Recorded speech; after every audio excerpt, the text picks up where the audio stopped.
Ted Bundy. A name that continues to fascinate and horrify decades after his death. To the outside world, he was charming, intelligent, even handsome. But behind the smile was one of America's most notorious serial killers. In the 1970s, Bundy terrorized young women across several states, leaving behind a trail of disappearances and death. His story shocked the nation not only because of the brutality of his crimes, but because of who he appeared to be: a law student, a political volunteer, a man who seemed trustworthy. Yet under the surface, Ted Bundy was living a double life. Theodore Robert Bundy was born on November 24, 1946, in Burlington, Vermont. His childhood was marked by secrets and confusion. For years, he believed his grandparents were his parents and his mother was his sister. When he learned the truth, it left him with feelings of betrayal and instability. Bundy grew up shy, socially awkward, but highly intelligent. Teachers described him as bright but distant.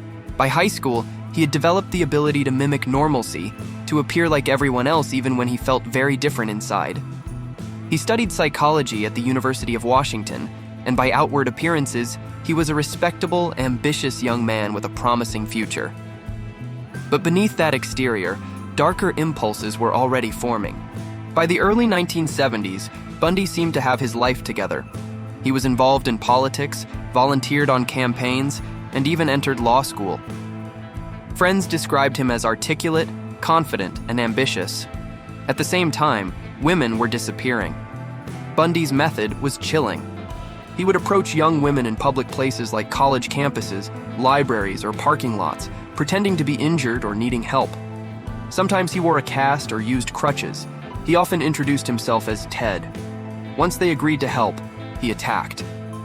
His victims were usually young, white, attractive women with long, dark hair parted in the middle. He had a type, and he hunted with precision. By 1974, the disappearances were escalating. That summer, Bundy abducted 2 women on the same day at Lake Sammamish State Park near Seattle. Witnesses saw him approach women, feigning an injury, asking for help with his car. Several remembered he introduced himself as Ted. For investigators, it was the first time they had a clear suspect description. But Bundy vanished before they could catch him. A year later, Bundy was arrested in Utah during a routine traffic stop. Police found burglary tools, handcuffs, and a ski mask in his car. Soon, he was linked to multiple kidnappings. In Colorado, he was held for trial, but Bundy was clever. In 1977, he escaped custody not once, but twice. The first time, he jumped from a courthouse library window. The second time, he sawed a hole in the ceiling of his cell and slipped away. Each time, he returned to killing.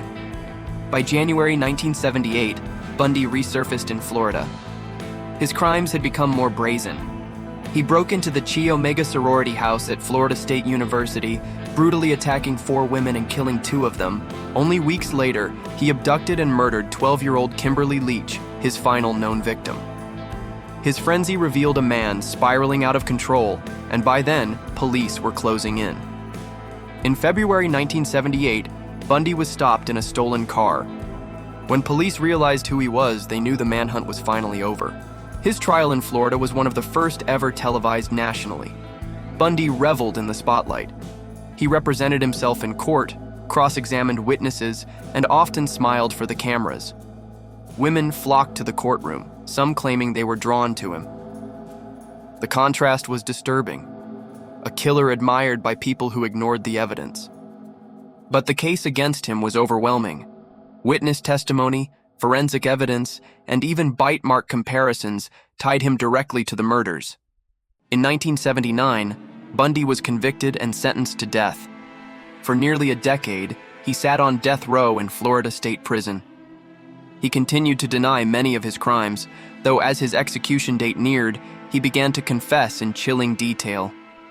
In taped interviews, Bundy admitted to killing more than 30 women across 7 states, though investigators believe the true number could be higher. His confessions revealed a man driven by compulsion, control, and fantasy. They also showed just how easily he had hidden in plain sight, using charm and deception to lure women to their deaths. On January 24, 1989, Ted Bundy was executed in the electric chair. Outside the prison, Crowds gathered, some cheering and holding signs that read, "Burn, Bundy, burn." For the families of his victims, it was the end of a long nightmare. Yet no punishment could ever undo their loss. Bundy's legacy remains a chilling one. He did not look like the stereotype of a killer. He was educated, articulate, even likable. And that is what made him so dangerous. His case forced law enforcement to rethink how to track criminals across state lines and led to greater cooperation between agencies. It also served as a warning. Evil can hide behind a smile and danger can look ordinary. But above all, the story of Ted Bundy should not be remembered for him, but for the women whose lives he stole.